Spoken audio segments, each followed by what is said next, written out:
Taip, tai dabar aš jau pradėsiu, pasidalinsiu skaidrėmis ir džiaugiuosi matydama. Taip, man atrodo viskas gerai. Ai, dar paleisiu įrašą ir patį įrašą. Ne tik laivą, bet ir įrašą.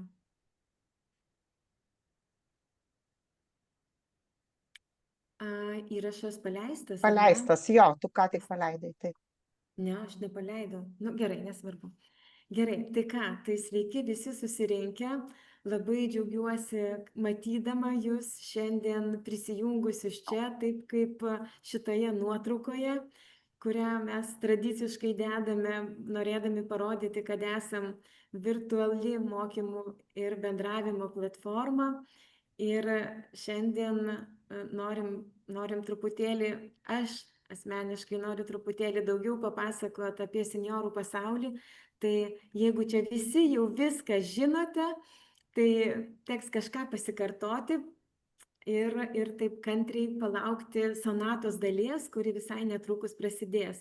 Tai jeigu trumpai, tai esam senjorų pasaulis, virtuali mokymų ir bendravimo erdvė, veiklą vykdanti nuotoliu ir savo veiklą pradėjome 20 metais, kada dar vyko pandemijos laikotarpis ir pradėję veiklą nuotoliu nebegalėjome susisiaurinti iki dienos centro. Nors toks buvo pirminis mūsų senjorų pasaulio sumanymas, tai įsteigti kur nors Vilniaus mieste dienos centrą. Ir čia aš esu su savo mama, čia matosi kylanti mėlynė tešla, tai yra bandelės kepėme, kurias jinai paprastai kepa, nes jinai yra senjorų pasaulio įkvėpėja.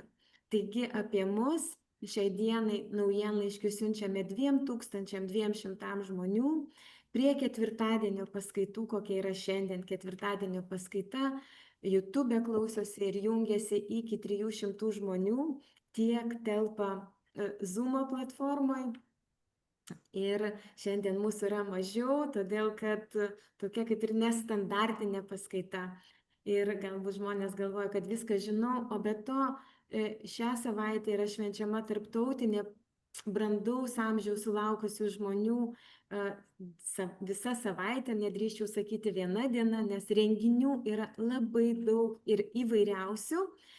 Ir taip pat noriu pabrėžti, kad senjorų pasaulio klube mokosi maksimaliai buvo prisijungę mokyti 140 žmonių. Taigi, ką mes dar darom be ketvirtadienio paskaitų senjorų pasaulio klubo, taigi gyvendinam nacionalinius ir tarptautinius projektus labai įvairiomis temomis, kad galėtume kokybiškai mokyti kitus, mokomės patys. Ir kodėl šiandien svarbu rūpintis savo rytojumi? Taigi nesikartosiu, bet jūs jau puikiai žinote, kad visuomenė senėja ir gyventojų amžiaus vidurkis nuolat kyla ir senjorų pasaulio gretas nuolat papildo atėję žmonės, jaunesni, kurie jungiasi, išėję iš darbo rinkos. Taip pat yra labai stipri ir gili vienišumo problema. Tada vyresnio amžiaus žmonės turi sukaupę daug gyvenimiškos išminties ir įgūdžių, kurios galima perduoti jaunai kartai, nebūtinai jaunai kartai, bet dalinti savimi. Jeigu aš moku kažką, tai aš tikrai galiu papasakoti kitam žmogui, kuris galbūt su tuo ir nebuvo gyvenime susidūręs. Aktyvumo svarba labai svarbi sveikatai, tai būti aktyviais ir įsitraukusiais yra svarbu tiek psichologiniai, tiek fiziniai sveikatai.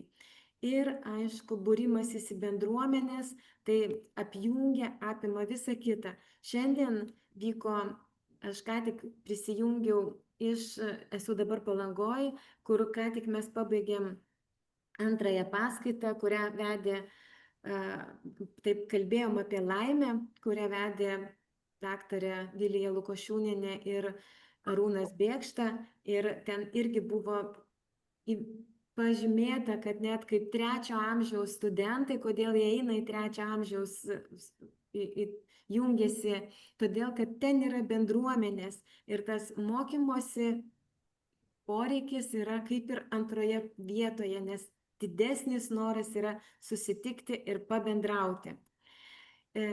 Mūsų vizija sveika ir laiminga senatvė sau ir kitiems. Taigi aš ją primenu, bet tai yra mūsų vizija ir šiandien irgi paskaita, kuri buvo čia Palangoje, buvo susijusi su laime. O turime misiją, kurioje kūrėme aplinką, kurioje vienišumą ir socialinę atskirtį dėl amžiaus patiriantys žmonės galėtų būti kuo ilgiau sveiki ir savarankiški. Nuotraukoje matote žmonės iš vieno projekto. Kaip ir minėjau, kad mes įgyvendinam ir nacionalinius, ir tarptautinius projektus. Ir taip pat senjorų pasaulis yra priskiriama socialiniai inovacijai. Tai kodėl? Tai pirmiausia, tai yra skaitmeninė įtrauktis. Mes suteikiam galimybę vyresnio amžiaus žmonėms išmokti naudotis technologijomis, taip mažindami skaitmeninę atskirtį. Šitoje vietoje dar pabrėžtų tiesiog tokia istorija. Šiandien prasidėjo paskaita nuo slaido programėlės, kurioje reikėjo surašyti, o kasgi sukuria tą laimės pojūtį.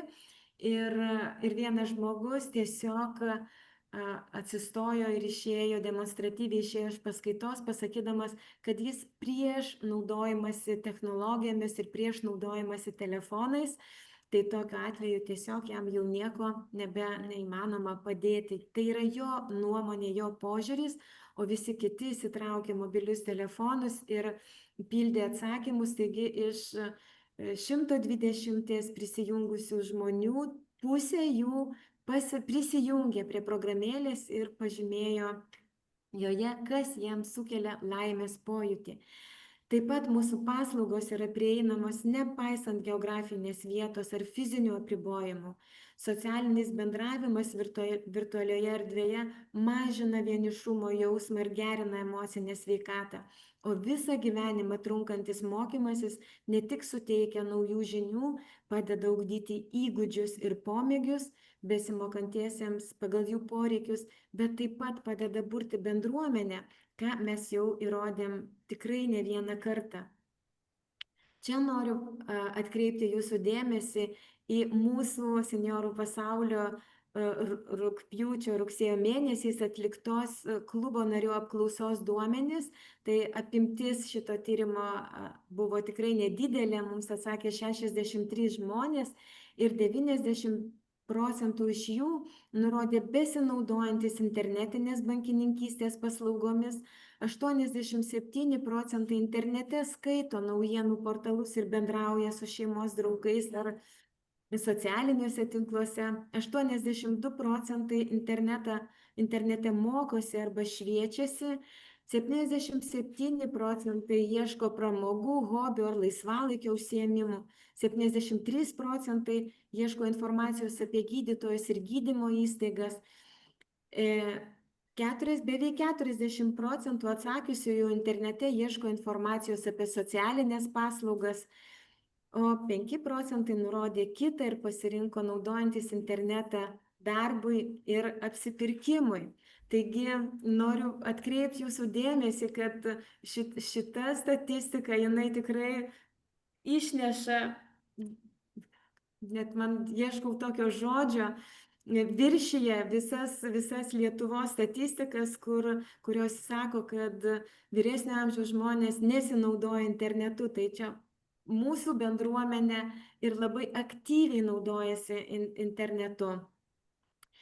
Tai kągi, senjorų pasauly turim paskaitas kiekvieną ketvirtadienį, kaip ir šiandien. Kviečiam gilinti žinias sveikos gyvensenos, užsienio kalbų, kultūros, informacinių technologijų moduliuose. Kviečiame savanoriauti ne tik senjorų pasaulio viduje, bet ir išorinėse organizacijose. Ir turime kontaktinius renginius, nesam vien tik tai internetiniai, kaip mus pavadino po Camino Lituano kelionės atvažiavęs pasiimti mūsų autobuso vairuotojas Miroslave, atidaręs duris pasakė, taigi lipkit internetiniai. Tai nesam vien tik tai tokie, nes susitinkam gyvai, apsikabinam gyvai, bendraujam gyvai ir visai neseniai prieš šių dienų vakar ir užvakar dienų paskaitas turėjome savanoriams mokymus Karklėje, kur irgi susitikom gyvai ir ieškojom sprendimų gyvai. Taigi čia matot nuotrauką, kuri apima, kad savanorystė leidžia pabendrauti mums su jaunomis kartomis, su mažyliais, su vaikais. Savanorystė taip pat leidžia dalintis savo sukauptą patirtimi. Savanoriaudami mes patiriam naujus įspūdžius ir turim galimybę mėgautis mėgautis bendrystę kartomis. Ir dar noriu pasakyti apie mokymosi visą gyvenimą vertę. Jeigu mažas vaikas sako, aš jau galiu, tai mes norime kuo ilgiau sakyti, aš dar galiu. Taigi, nuolatinis mokymasis lavina atmintį, mąstymą, mažina pažintinių funkcijų silpnėjimo riziką.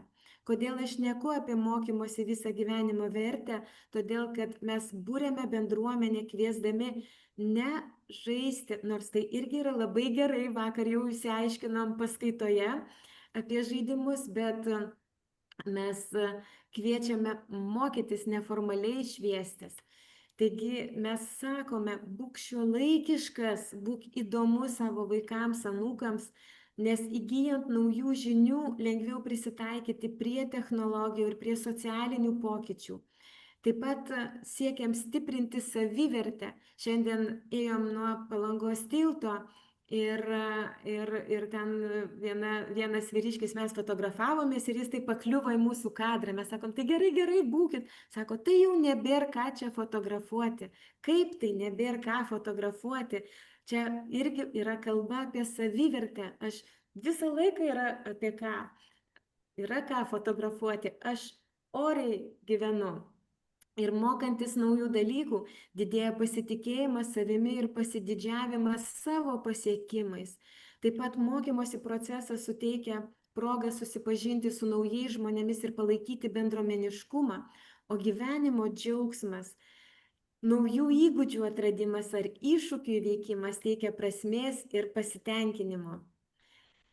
Mes skatiname savanorystę. Aš apie tai jau minėjau, kad ne tik senjorų pasaulyje, nes senjorų pasaulis yra toks, kokį mes jį turim šiandien, būtent savanorystės dėka. Ir apie tai mes pasikvietėm Sonatą, kuri daugiau įkels tos prasmės savanorystiai. Bet tai savanorystė suteikia reikalingumo jausmą, socialinius ryšius. Taip pat yra galimybė perduoti patirtį, būti aktyviam ir prasmingai leisti laiką. Tai čia vėlgi kelios nuotraukos iš labai skirtingų veiklų ir vienoje mes tiesiog fiziškai renkam šiukšles. Lietuvos Rumšiškių muziejuje, Lietuvos etnografinėme muziejuje Rumšiškėse, taip pat kitoje nuotraukoje matot kartas, močiutė pasikvietė 2 sūnus su anūkais ir plaukė baidarėmis. Mes plaukdami baidarėmis valėme upes, rinkome šiukšles. Ir dar vienoje nuotraukoje matot mielas Aldona su Laima, kur mes savanoriavom kultūros renginiuose Lietuvos ansamblyje. Ir taip pat kiekvieną kartą jau nesustoju vis dar kviesti, nes tai yra tiesiog gyvas pavyzdys, kaip ir jūs, būdami toli, nuotoliu veikdami, galite taip pat prisijungti prie savanorystės ir prisijungti prie Liepa 3 didžiojo lietuvių kalbos garsyno kūrimo, registruodamiesi www.kur-garsyną arba skanuodami QR kodą. Tai ten bus anketa, kurią reiks užpildyti ir bus klausimas, kaip sužinojote apie galimybę dalyvauti projekte. Kviečiam pasirinkti senjorų pasaulį, nes tokiu būdu ir finansiškai paremsite mūsų organizaciją. Tai ką ten reikia daryti savanoriaujant? Reikia tiesiog savo balsu skaityti rodomą tekstą ir jį įrašyti. Taip mes mokysim dirbtinį intelektą lietuvių kalbos ir perduosim savo patirtį ateities kartoms. Ir čia apie mus, apie mane, aš esu Senjorų pasaulio įkūrėja, Lina yra šiandien dešinioji ranka, yra projektų vadovė, yra savanorių koordinatorė, yra renginių organizatorė ir dar daug visa kita. Tai aš dabar perduosiu žodį Linai ir kviečiu jūs, nors žinau, kad čia prisijungia, kurie prisijungia, tai jau tikrai esate užsiregistravę naujienlaiškį, nes per jį gaunate informaciją apie mus. Taigi dabar Lina pratęs porą žodžių apie mūsų įgyvendinamus tarptautinius projektus. Ir tai dabar Lina, tau žodis. Ačiū, Vida. Jau čia taip gražiai apibūdinai, čia visų veiklų meistras, bet iš tikrųjų tai yra kaip yra, mes tikrai surėmę pečius su Vida, darome, ką galime. Labai džiaugiuosi, kad turime vidinių savanorių komandą. Galima truputėlį už mikrofoną įsijungti, pas kažką garsas. Tai šiandieną porą žodžių norėsiu papasakoti ir pristatyti vieną projektą, tai Empower 65 arba lietuviškai įgalinti 65, tai informacinių technologijų mokymų ir savanorystės integracija senjorams, taip vadinasi projektas, kurį įgyvendina Senjorų pasaulis,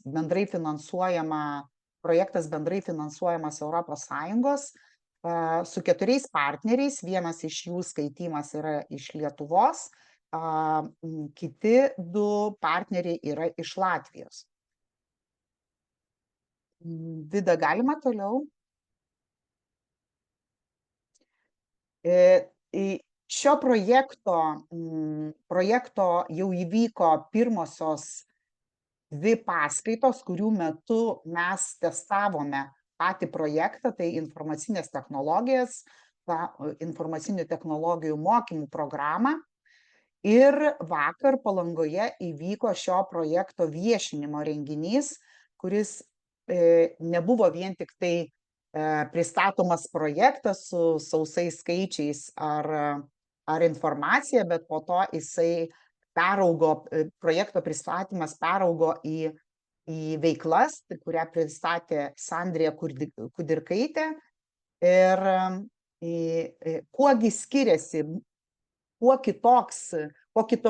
kitokie yra šie mokymai projekto, tai yra sukurta programa pritaikyta 65+ metų senjorams. Ir joje atrodo kaip ir mokoma pagrindinių skaitmeninių įgūdžių, tačiau integruojami atmintį lavinantis pratimai ir žaidybiniai elementai, kurie padeda atliepti vyresnio amžiaus žmonių kognityvinius poreikius. Tai iš tikrųjų, kai mokaisi, atrodo po 20 minučių jau čia visko daug, kažko nebeprisimeni, ypatingai mokinantis informacinių technologijų pasaulio subtilybių. Ir po tam tikrų dalių yra įjungiami atmintį lavinantis pratimai, kurie padeda užfiksuoti vieną ar kitą informaciją kartu su tokiais žaismingumu, juoku, bendryste, sakykim taip, komandiniais žaidimais, kas iš tikrųjų vakar tiesiog mes tikrai galėjom įsitikinti, kad žaidimai labai padeda įsiminti informaciją ir iš tikrųjų mokymus padaro žaismingesniais. Kita dalis to projekto buvo, Vida daug labai kalbėjo apie savanorystę, tai yra struktūruotos savanorystės programos kūrimas. Iš tikrųjų, savanorystė neatsitiktinai atsirado senjorų pasaulyje, tikrai ta bendruomenė, jinai buvo jau pasiruošusi ir laukė to, žmonės tikrai norėjo dalinti savo patirtimi ir kartu dalyvauti bendruomenės veikloje. Tai programa, ji sukurta struktūrizuota, tai yra mes turim visą savanorio kelią, kaip mes jį priimam, kaip žmogus pareiškia norą savanoriauti, kaip yra po to sukūriamos grupės savanorių, kaip viešinama veikla viena ar kita. Tai ši programa tikrai sukuria galimybę aktyviai įsitraukti į bendruomeninės veiklas, dalinti žiniomis ir patirtimi ir stiprinti socialinius ryšius, kas yra labai labai svarbu, skatinti pilietiškumą ir bendro mokymosi dvasią. Tikrai savanorystė, sakyčiau, labai įleido šaknis ir ji tikrai nesustos ir mes turėsime vis daugiau priimančių organizacijų ir vis didesnį savanorių gretas senjorų pasaulyje. Tai tiek apie projektą. Ačiū, matau, kad yra prisijungusių, kurie dalyvavo testuojant mokymus, tai ačiū Jums labai už Jūsų skirtą laiką ir galbūt yra ir tokių, kurie buvo Palangoje ir vakar gyvai pamatė ir išgirdo, kokiegi tie žaidimai ir kaip jie padeda įsisavinti mokymosi medžiagą. Tai turbūt duodam žodį Sonatai.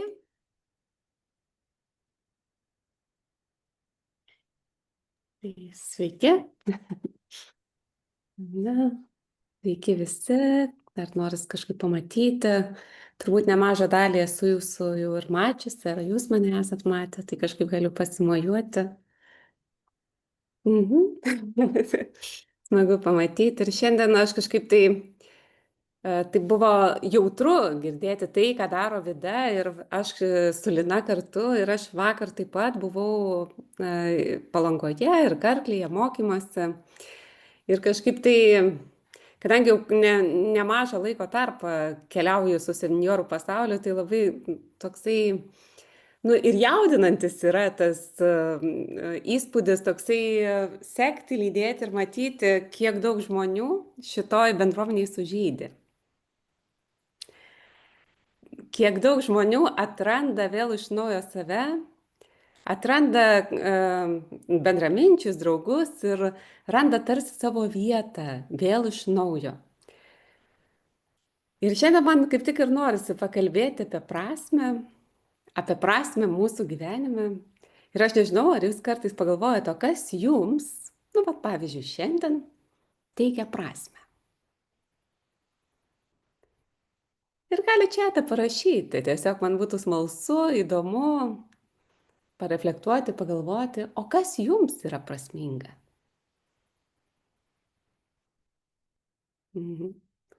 Padėti kitiems, rašom. Aš kažkaip ruošdamasi šitai paskaitai irgi pagalvoju apie save, o kas man teikia prasmę ir kodėl aš ruošiuosi šitai paskaitai netgi. Nes turbūt prieš kiekvieną užduotį ar žengiant į kokią nors sritį, visada vertinga savęs paklausti. Dar laukiu, jūs rašykit. Tai visada vertinga paklausti savęs, o dėl ko aš tai darau? Kokią prasmę man tai kuria ir kokią prasmę aš kuriu savo veiklą. Ir kad, nežinau, ar visi žino tą istoriją, aš trumpai pasidalinsiu, kad kai Vida Greičiuvienė kažkada pakalbėjo apie senjorų pasaulį, tai mano pirmas impulsas buvo, taip, aš noriu.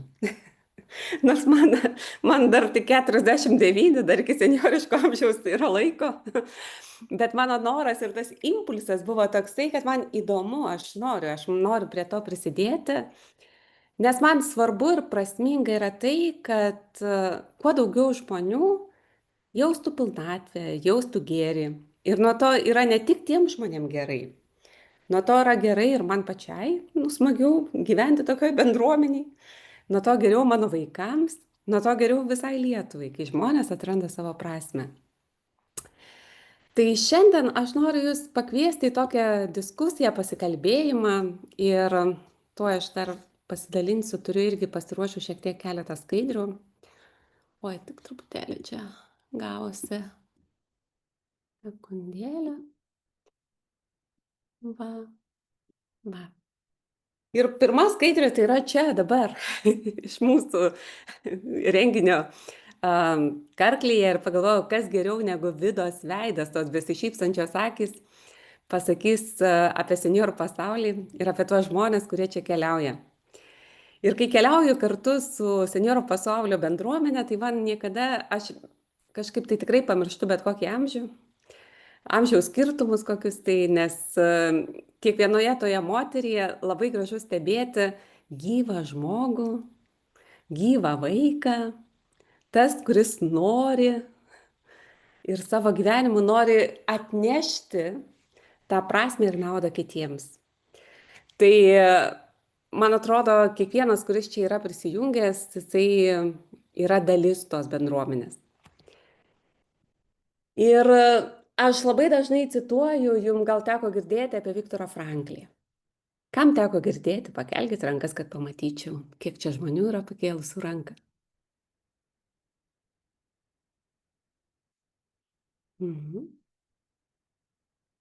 Nedaug dar rankų kažkaip tai nežinau.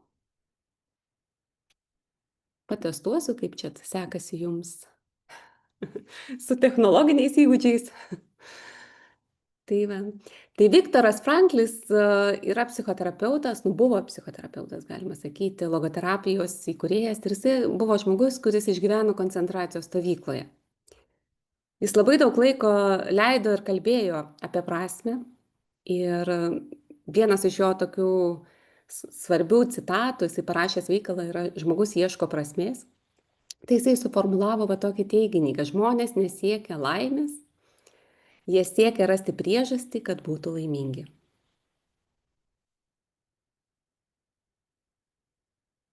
Nežinau, kaip jums rezonuoja šita mintis, bet aš čia dar šalia įdėjau ramunėlę.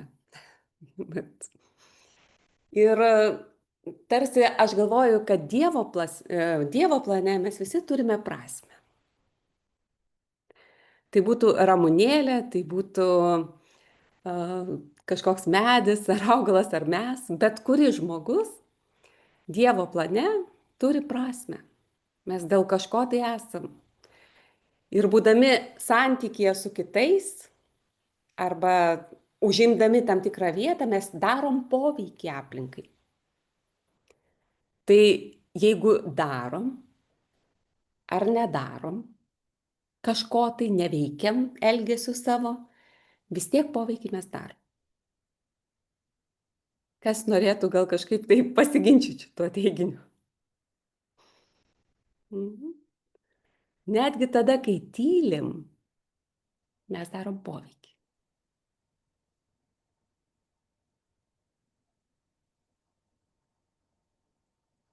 Matau susimąsčiusius veidus. Net tada, kada neįsakom to, kas galvojam, kad kitą žmogui gali įskaudinti, irgi taip pat mes darom poveikį. Netgi tada, kai susilaikom, kai matom kažkokią neteisybę ar norime, kad situacija keistusi, mes darom poveikį.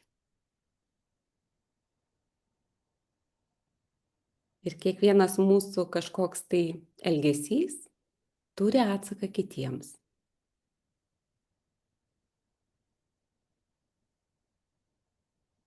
Bet žmonės mes jau tokie esam, kad mums yra labai svarbu surasti priežastį, tikslus, dėl ko gyventi.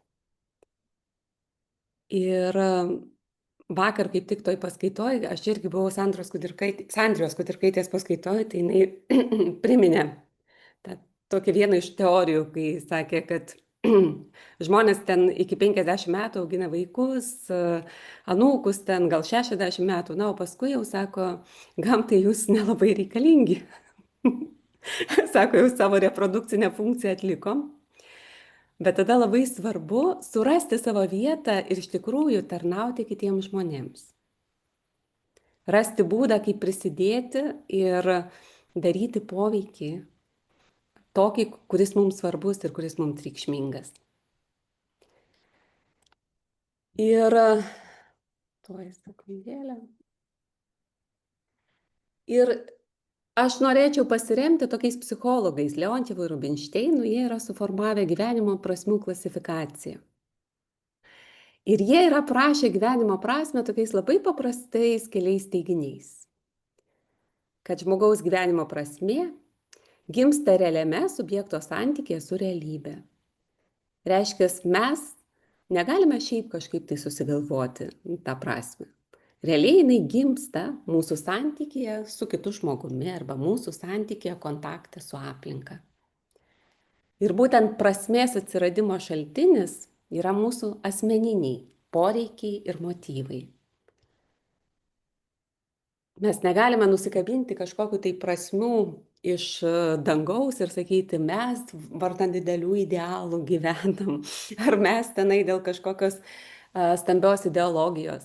Iš tikrųjų, kiekvienas iš mūsų turim asmeninius poreikius ir motyvus, dėl ko mes norėtume įsitraukti ir padėti, įsitraukti ir padaryti poveikį aplinkoje. Ir prasmę mums sukuria veikla. Ir būtent prasmės gimsta ir keičiasi veikloje, kurioje realizuojasi gyvenimiški santykiai. Reiškia, vienas be kito mes prasmės savo atrasti nebegalim. Ir vat man labai įdomu, ar kas parašėte apie savo prasmę, o kas jums kuria prasmę? Lina, gal tu galėtum paskaityti, jeigu ten yra kokių komentarų? Jo, tuoj. Mano pačios padėti kitiems ir dar vienas Aldonos būti reikalinga. O kaip kitiem? Prasmės klausimai neįdomus, ar šiaip į tą paskaitą atėjot?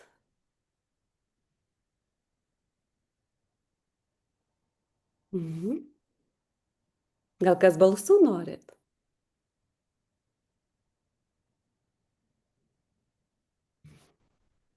Aš, pavyzdžiui, apie prasme tokio žodžio iš viso į galvą neįkišau. Gyvenu kažkaip tai tą dieną tą padaryti, tą dieną gerai, šiandien padarysiu tą gal padarysiu.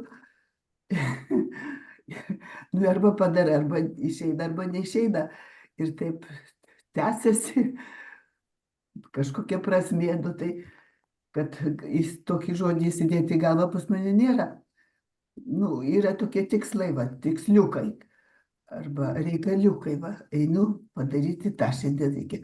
Vat reikėjo nueiti į vaistinę, atsimti vaistų išrašytų. Šiandien nenuėjau. Nu gerai, nueisiu kitą dieną. Nu, maždaug taip labai buitiškai pas mane. Supratau apie tikslus. Vat kaip tik apie tai ir norėjau užeiti. Labai ačiū už tą įžvalgą ir pasidalinimą. Nes kai mes gimstam, mes turim kelią. Nu, mums jie jau yra nupaišę. Pirmiausia, sako, paaugam, einam į mokyklą, įsirenkam galbūt studijas kažkokias, susirandam darbą, sukuriam šeimą, užsiauginam vaikus, pasodinam medį, po to pasistatom namą. Ne? Nu, visas kelias tarsi toksai, kuris veda link prasmės. Kad realizuoti save, sukurti kažkokią tai buitį, pasirūpinti kitais, galbūt pasirūpinti savo tėvais vėliau. Bet tam tikrų metų, gyvenimo momentu, kai šitie visi dalykai nutinka, neretai nutinka, kad žmogus susimąsto. O kur bėgti dabar? Ir kur aš esu reikalingas? Va čia mačiau komentaras buvo, kad yra svarbu būti reikalingu. Nes jeigu ateina tas jausmas, kad kažkur tai nepritampu arba nežinau, kur save padėti, tai reikalingumo jausmas, kai dingsta, rašo, rasti savo vietą šiuolaikinėme gyvenime, išėjus į pensiją. Tai norisi surasti savo vietą, nes tie dalykai, kas teikia prasme, pasodinti medį, užauginti gerą šeimą, vaikus ir taip toliau, pasiekti karjeros, pasiekti dar kažko, gerai įsikurti, pasirūpinti savo lizdu ir visa kita, tarsi jau neteko prasmės, neteko savo svorio. Ir kur dabar nukreipti savo energiją ir resursus tam, kad tie tikslai, apie kuriuos ką tik kalbėjo pašnekovė, vestų mus pirmyn.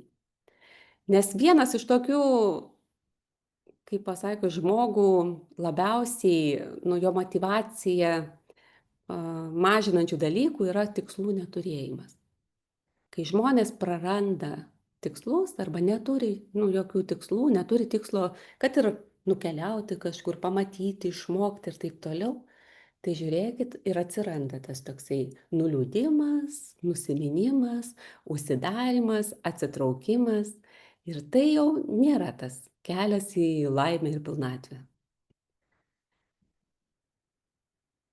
Ir va čia yra tokia gana liūdna statistika.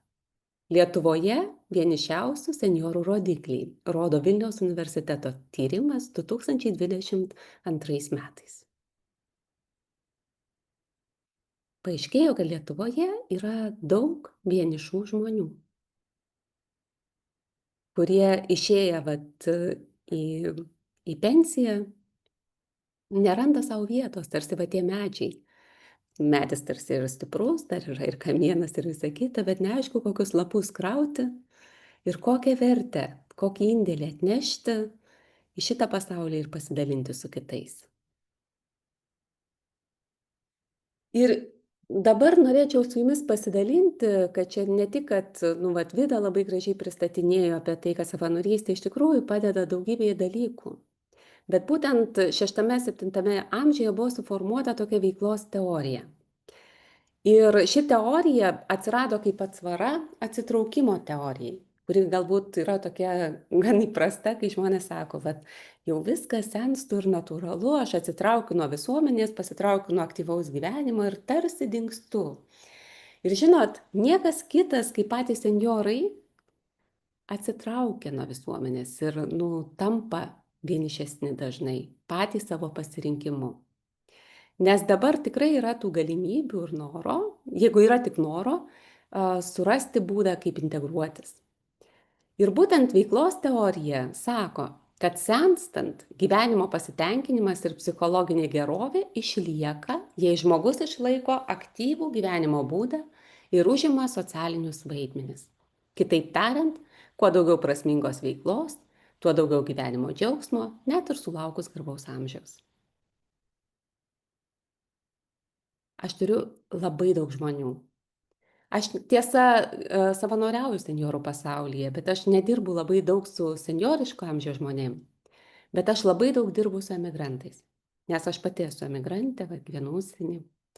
Ir žinot, emigrantai ir senjoriško amžiaus žmonės susiduria su ta pačia problema. Viena iš problemų.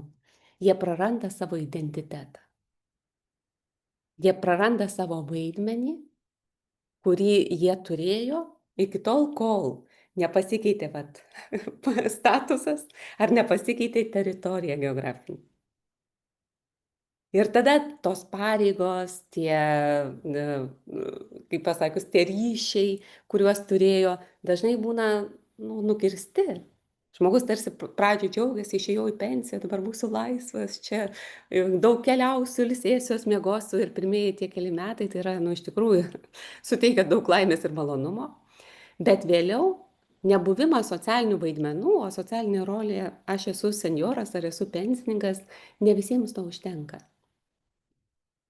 Ir norisi kažkuo tai dar būti sociume, kuris priima ir kuris paskatina veikti. Ir Lina galėtų paantrinti, aš tiesiog negaliu patikėti.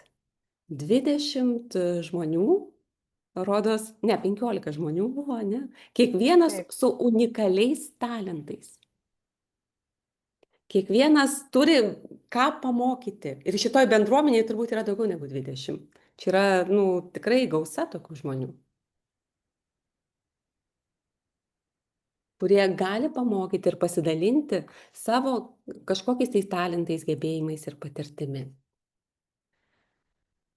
Tai iš tikrųjų Europoje, jeigu taip pažiūrėti statistiškai, 40% suaugusių savanoriauja. Bet tarp 50-64 metų tik 20%. Tuo tarpu Lietuvoje, statistiką neseną pasiėmiau, tai yra 7,5% suaugusių savanoriauja. Tai yra labai maži skaičiai kol kas, bet labai didelis potencialas kurti savo, panaudoti šitą potencialą, ane, ir kurti daug prasmingų dalykų. Nes iš tikrųjų prasmingi dalykai susikuria tik tai per ilgas savanorystės valandas, nes pradžioj visada reikia labai daug darbo įdėti ir pasistengti.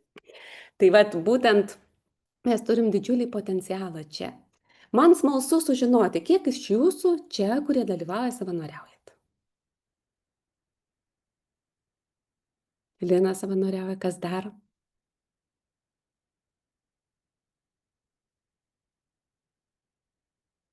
Ar yra savanoriaujančių čia? Pakelkit rankas ar pliusus parašykit čiate. Aldona savanoriauja, matau, kelia ranką. Kas dar? Rima. Dar nedidelis tas procentas. O kas jūsų laiko? Neturit laiko?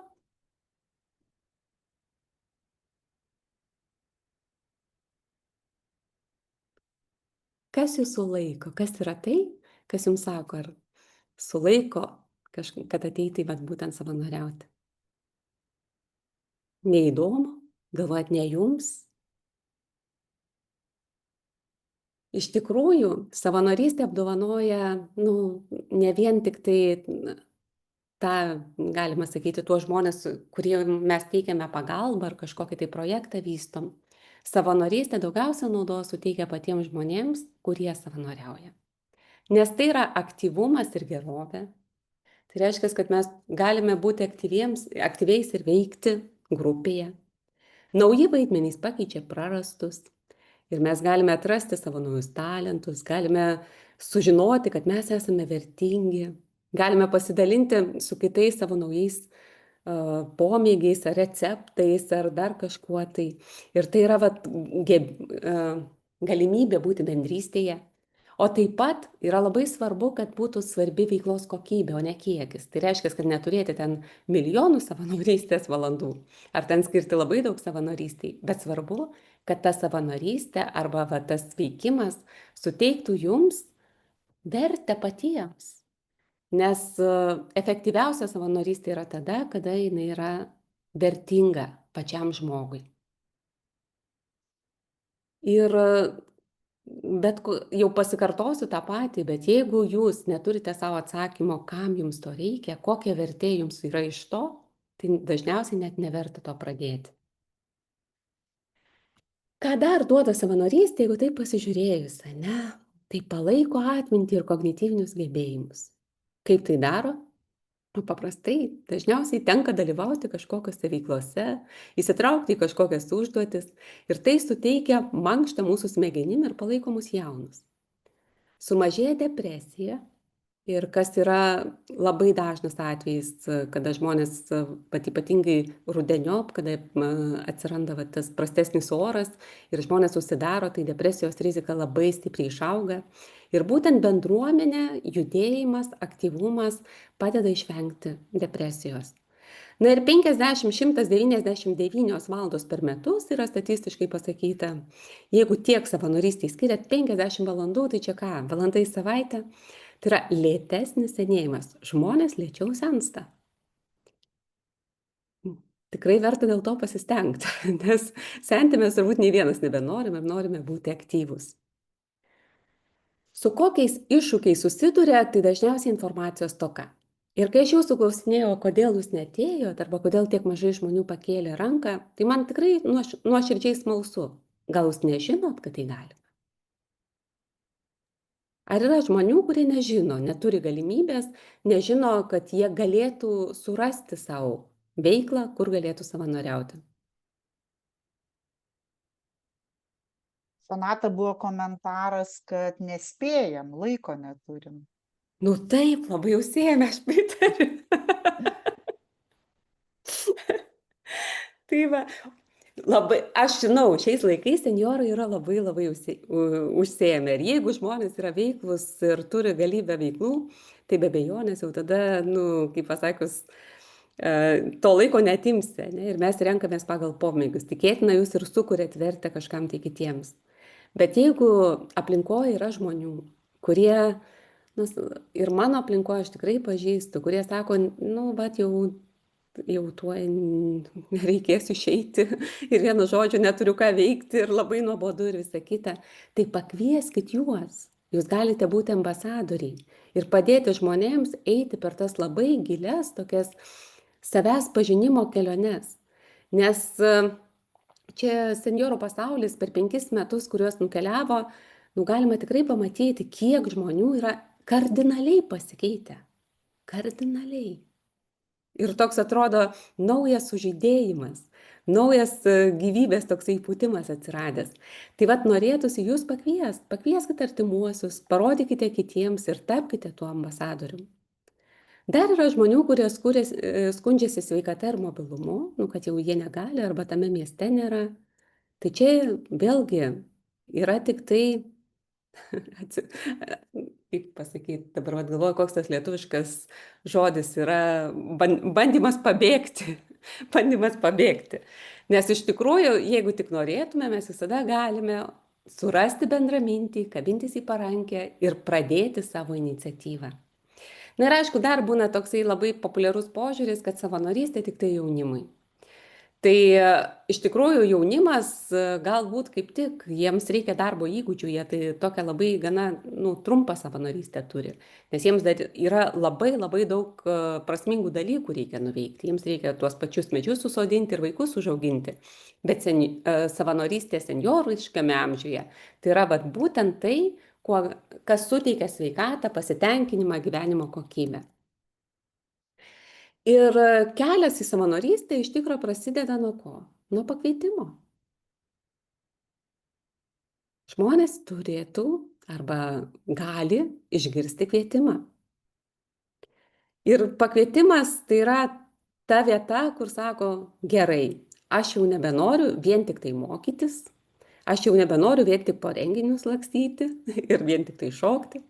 Aš noriu, kad tai, ką išmokau, ką šokau ir ką padariau, būtų vertinga kažkam ir kitam. Ir būtent šita bendruomenė, kurią kuria senjorų pasaulis, tai yra ta vieta, kur galima sukurti vertę sekančioms kartoms. Tai yra kitiems žmonėms, kurie gali taip pat ateiti į šitą klubą. Tai reiškia sukurti dar daugiau prasmės savo gyvenimo. Ir motyvai gali būti įvairūs – padėti, jaustis reikalingų, turėti veiklą. Ir nuo to gauna vertę visi. Tiek tie, kurie yra įtraukti į savanorystę, taip čiatas matau, tiek tie, kurie aktyviai tai įsitraukia. Ir džiaugsmas, kai jauti, kad padėjai nors maža dalelyte. Taip, juk žinot, kad džiaugsmo tokie harmoniukai, kaip dopaminas, mums visada padeda jaustis jauniems, sveikiem ir entuziastingesniems.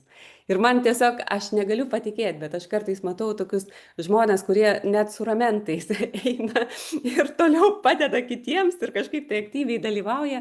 Ir aš galvoju, kad tai ir yra požiūrio klausimas, kuris pakviečia mus ateiti ir nepasiduoti galbūt ant tokioms pasiteisinimams. Aš savo gyvenimui aplinkoje padariau daug gero. Ar čia skaitosi savanorystė? Jeigu jums rūpėjo kiti žmonės, tai manau, kad taip, jūs savanoriškai kažkur padėjot. Bet galite ir toliau prisijungti prie to, kas jums svarbu, kas jums suteikia vertę.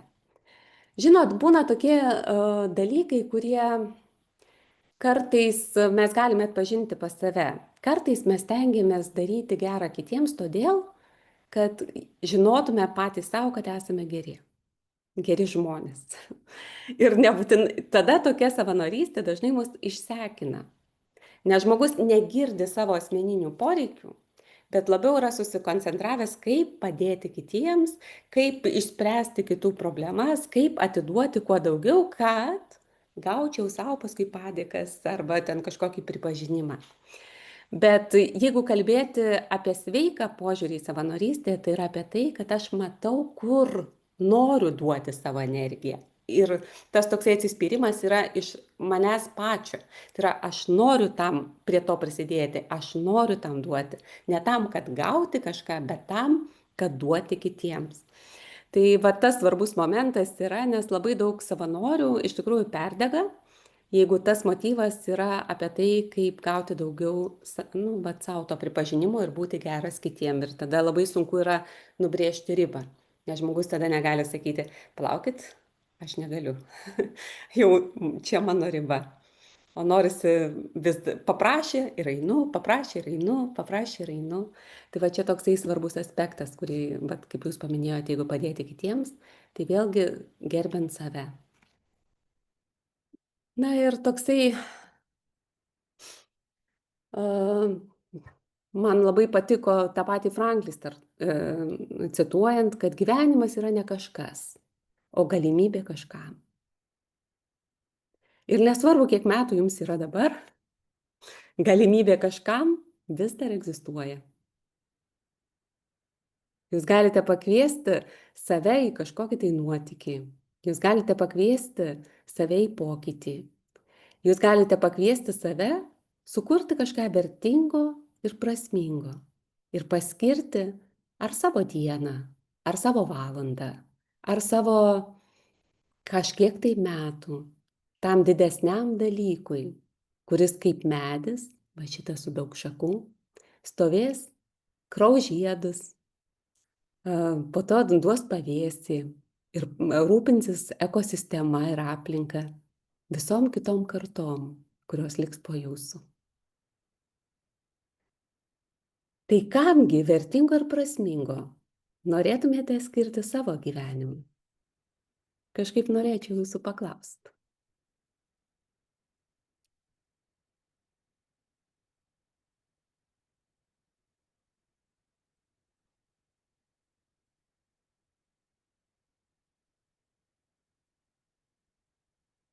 Kas pirmas?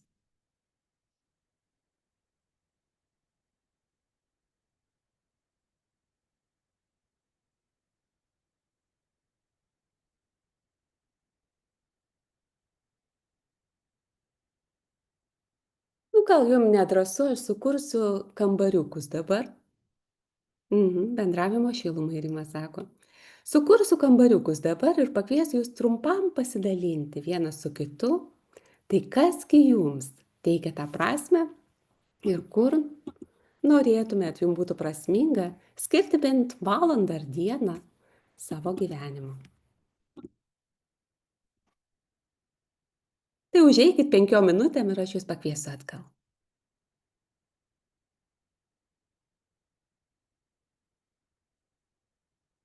Ar mokate paspaust, jau tenai jas sukurti? Sonata, čia savo vardą reikia susirasti, ne? Kambaryje. Aš automatiškai sudėjau į kambariukus. Nežinau, čia gal ne mano zoomas, bet gal pavyks.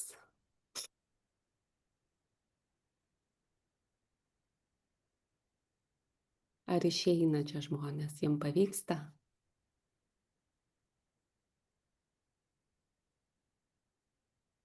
Jau Lina. matau prisijungę pirmam kambarį 3 žmonės. Aha. Vienam kambaryje yra tik vienas, va. Ketvirtam kambarį 2 žmonės. Po Nes 2 vienam kambarį yra, jo, kai kuriuose yra tik po vieną. Va, Nijolė Tai gal matau. tenai, kur po vieną galima būtų nuperkelti, nes man nerodo tokių, matyt, čia aš kaip Gerai, komunistas. jo, tuoj. Tai aš gal tada, kur po vieną, aš tiesiog įkelsiu, Į ane, kitą kambariuką, ten, kur yra. į kitą. Va. Nu, tu. Taip, 4. Va, įkėliau, bet dabar kažkaip tai. Va, pavyko. Gerai, dar žiūriu, dar matau. Nu, į 5. Tuoj pasižiūrėsiu, kad nebūtų po vieną. Jo. Na ir peržym 2. Nemoka, Rima sako, tai vat gal Rima tenai turėtų atsirasti gal toks mygtukas, kad užeiti. Pasižiūrėkit, kur Rima yra jūsų vardas ir į tą kambariuką tiesiog paspauskit toks join, yra mėlynas mygtukas.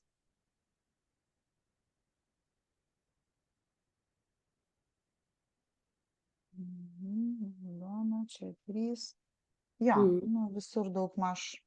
Kiti kaip ir taip. tuštinės nesijungia žmonės. Tai gerai, aš supratau, bet vat bus įdomu palaukti. Galima dabar sustabdyti tą įrašą, jeigu ten jisai vyksta, ne, trumpam. Mhm. Ir kai grįž žmonės, vat, gal bus norinčių pasidalinti, ką jie suprato ir susipažinti.